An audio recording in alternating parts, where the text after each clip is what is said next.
Chers frères et sœurs, j'imagine que vous n'êtes pas venus au temple ce matin pour entendre parler d'hémorroïdes, évidemment. Ce n'est ni le lieu, ni même l'heure pour cela. Je vous comprends. Vous auriez d'ailleurs certainement préféré que je vous lise la version de Jean de La Fontaine qui parle de peste, ce qui finalement est beaucoup plus agréable. Ce qui nous touche moins, en fait, la peste de nos jours, alors qu'un Français sur trois. La formule de Jean de La Fontaine est belle et bien balancée. Ils ne mourraient pas tous, mais tous étaient frappés, dit-il. Elle a donné le titre d'un livre, d'un film. Elle est effectivement bien plus élégante que les gens qui ne mourraient pas étaient frappés d'hémorroïdes. Mais ne boudons pas ce texte, qui utilise certes un aspect répugnant pour attirer notre attention, mais qui le fait précisément pour capter notre attention. Et, en quelque sorte, nous écœurer de telle manière que nous n'agissions pas tels les Philistins. C'est un texte qui utilise un aspect répugnant pour agir tel un répulsif contre un mauvais usage de la religion. C'est un texte qui veut repousser au loin la religion qui se ferait sans théologie, sans l'usage de l'intelligence pour penser notre foi et nourrir notre piété. Tout commence par un face-à-face entre l'arche de Dieu et Dagon.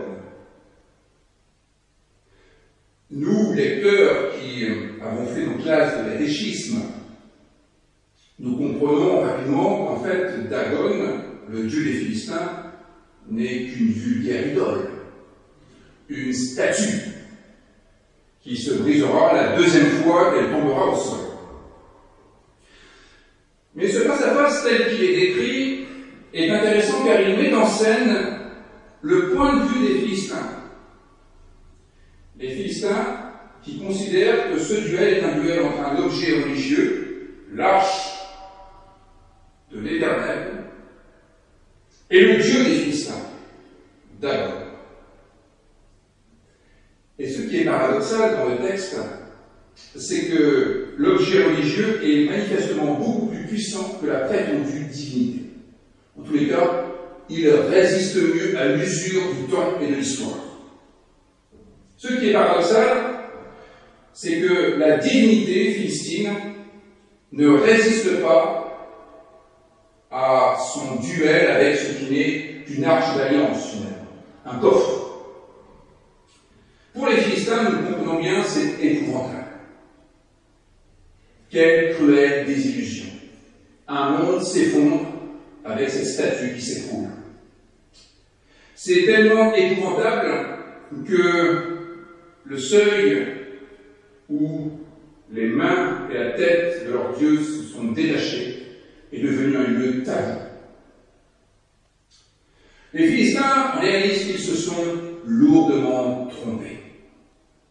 Ce qu'ils prenaient pour Dieu est en fait une statue, une idole muette, incapable d'encaisser le moindre coup du sort ou de la vie. Et elle s'avère beaucoup moins vivante que l'arche de l'Éternel qui n'était pourtant qu'un coffre en bois, recouvert d'or certes, mais juste un coffre. Le problème des Philistins, c'est qu'ils ont confondu la représentation de Dieu avec Dieu lui-même. Pour le dire avec un vocabulaire plus philosophique, ils ont confondu la réalité avec le réel. Et là, la déconvenue a été féroce. Parce que leur image de Dieu s'est brisée après 2 contacts bien innocents avec l'âge de Dieu qui n'était qu'un objet, une représentation du sacré. Et leur foi a été profondément malmenée. Leur foi s'est peut-être même brisée avec l'image de Dieu qui elle-même se brise. Et eux-mêmes, nous le comprenons bien, ont eu de quoi être touchés au plus intime de leur chair. C'est leur monde intime qui s'effondrait avec Dagon.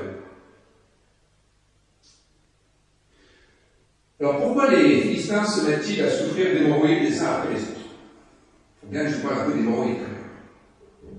Eh bien tout d'abord, notons que contrairement à la peste, les hémorroïdes ne se transmettent pas de manière virale. Ce n'est pas contagieux, les hémorroïdes.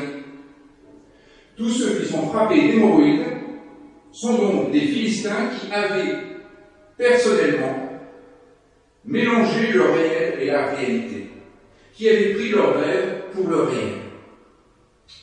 Si nous comprenons l'éruption d'hémorroïdes comme une punition suite à une erreur d'appréciation des Philistins, eh bien cette punition indique que les fautes sont individuelles et non pas collectives, et que la justice rétributive est individuelle et non pas collective.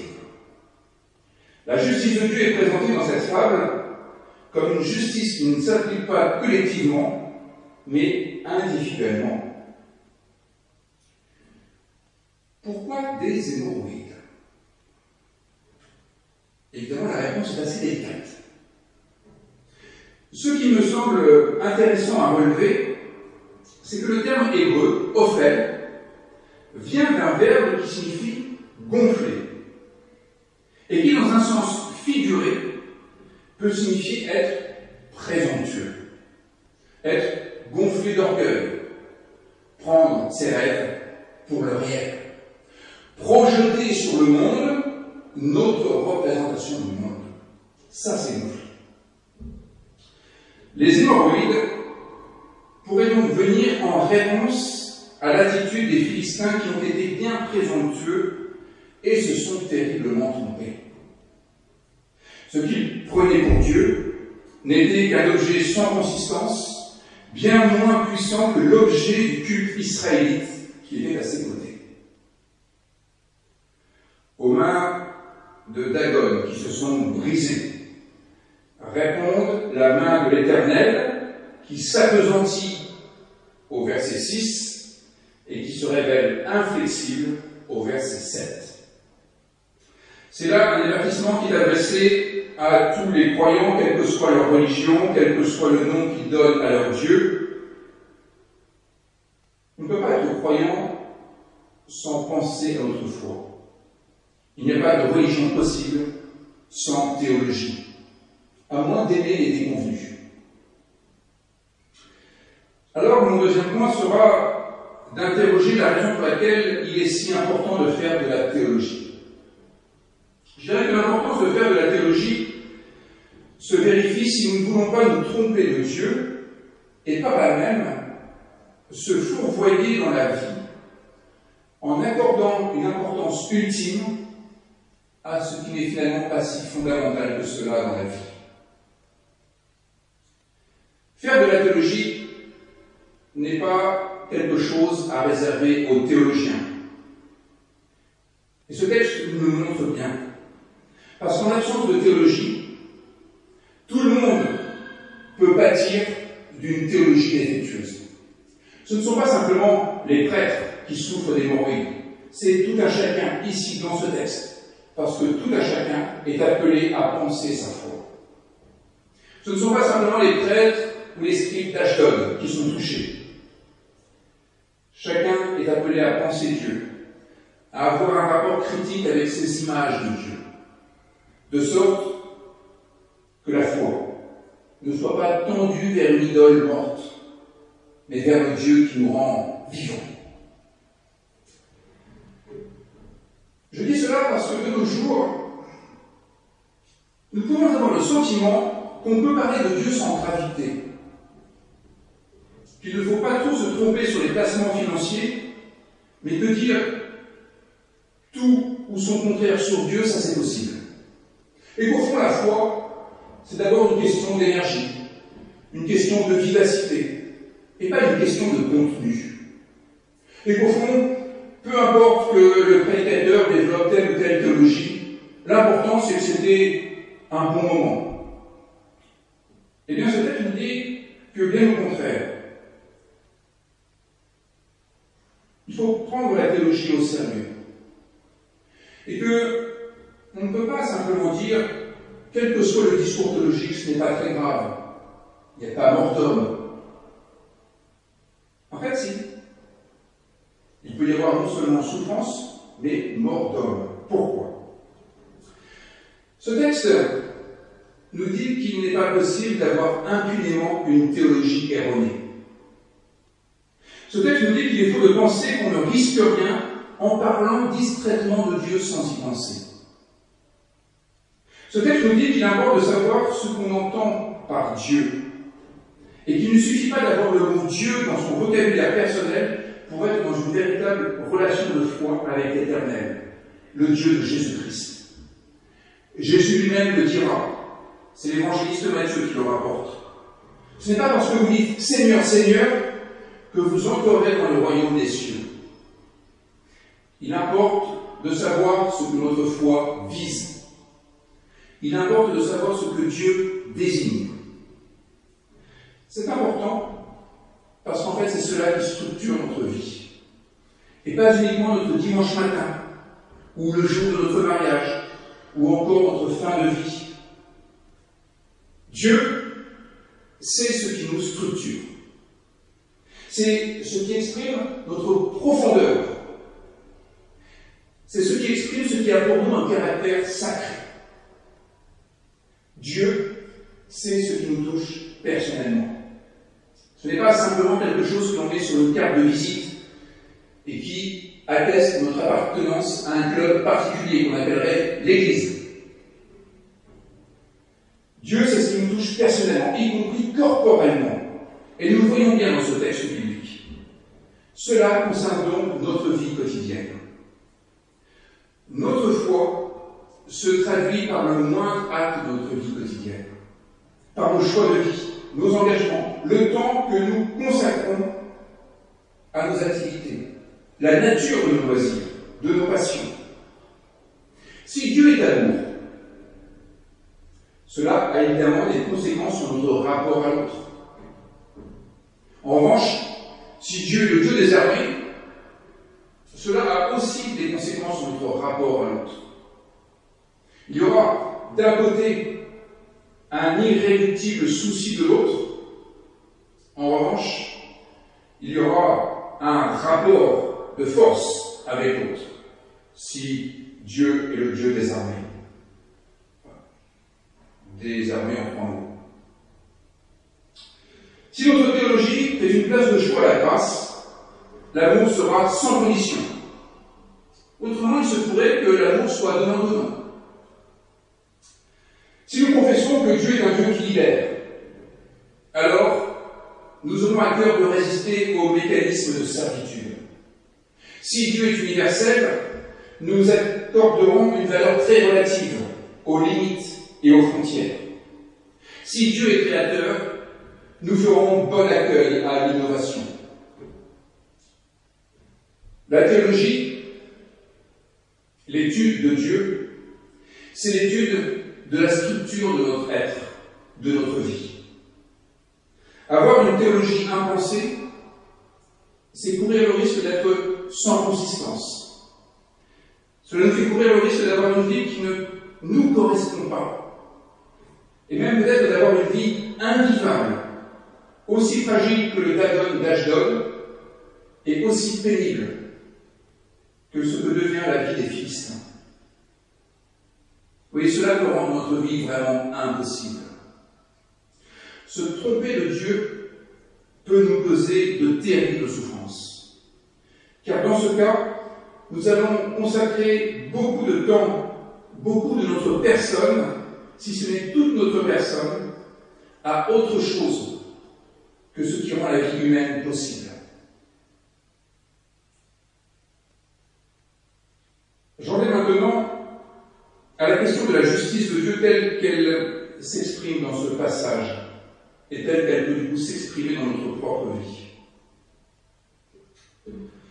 Parce que ce texte qui nous met en garde contre une vie dépourvue de théologie voir plus clair sur la justice de Dieu qui ne nous semble pas vraiment très miséricordieuse. Nous avons déjà constaté qu'elle s'appliquait individuellement et non pas collectivement. C'est un premier point à noter.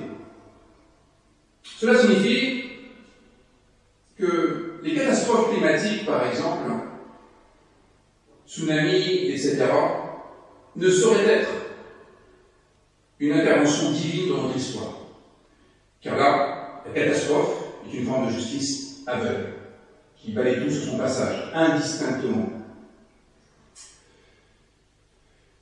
Pour mieux comprendre la justice divine, je vais employer une image mathématique, ce qui permettra de réviser nos notions mathématiques.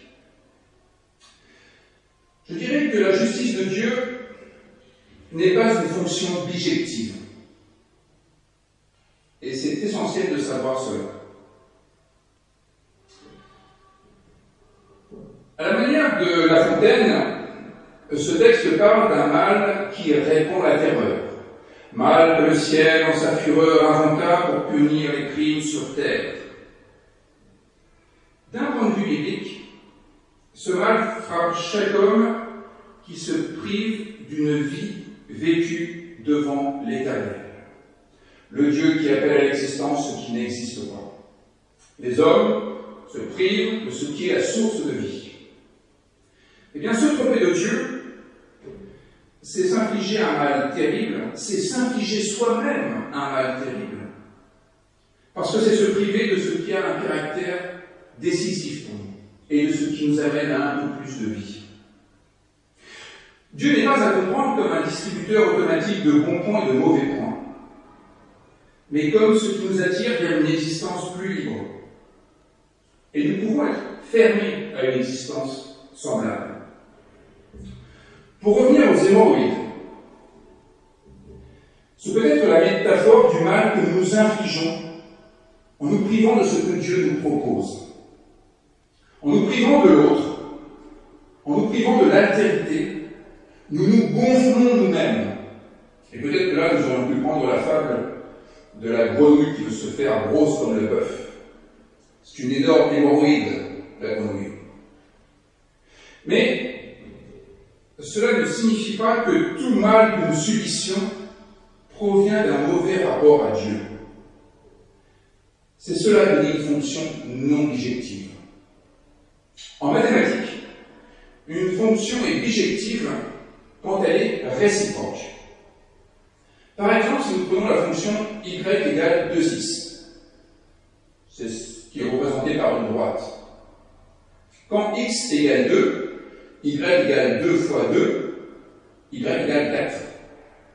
Et réciproquement, si y égale 4, alors x est égal à y divisé par 2, donc 4 divisé par 2, donc x égale 2. Il n'y a qu'une seule image pour chaque nombre antécédent. Et il n'y a qu'un seul antécédent pour chaque image. Si y égale 10, il n'y a qu'un seul antécédent possible. 10 divisé par 2, x égale 5. En revanche, la fonction y égale x carré, représentée par une parabole, n'est pas objective. Parce que moins 4 et 4 ont la même image. 16. Et donc, 16 peut avoir deux antécédents. Je reviens à la justice de Dieu. La justice de Dieu ne fonctionne pas de manière bijective. Il n'y a pas de réciprocité. Par conséquent, si nous prenons cette fable à la lettre, à supposer que la justice divine revienne à provoquer une maladie chez celui qui a commis un acte contre Dieu, cela ne signifie pas que, en retour, une maladie que nous subissons est nécessairement la cause de Dieu. La bijectivité indique qu'un effet a toujours la même cause. Eh bien, cela ne fonctionne pas comme ça dans notre vie. Ce qui nous arrive peut avoir son origine en Dieu ou pas. Notre malheur peut venir d'un mauvais rapport à Dieu ou pas. Il peut tout aussi bien arriver que notre malheur ne soit ni la faute de Dieu, ni même notre faute, et que nous le subissions de manière absurde. Nous pouvons être victimes d'une maladie, nous pouvons être victimes d'un accident, d'un échec, sans que Dieu en soit le responsable. Parce que un même effet, une même image, peut avoir plusieurs causes, plusieurs antécédents. C'est aussi pour cela qu'il est important de faire de la théologie. C'est pour ne pas rendre à Dieu ce qui ne lui appartient pas. Ne pas imputer à Dieu ce qui n'est pas son fait. La Fontaine termine sa fable sur ces mots bien connus. Selon que vous serez puissant ou misérable, les jugements de cour vous rendront blanc ou noir. Selon que vous ferez de la théologie ou non, vos jugements de foi vous rendront à la vie ou à la mort. Choisissez la vie et ce qui fait vivre.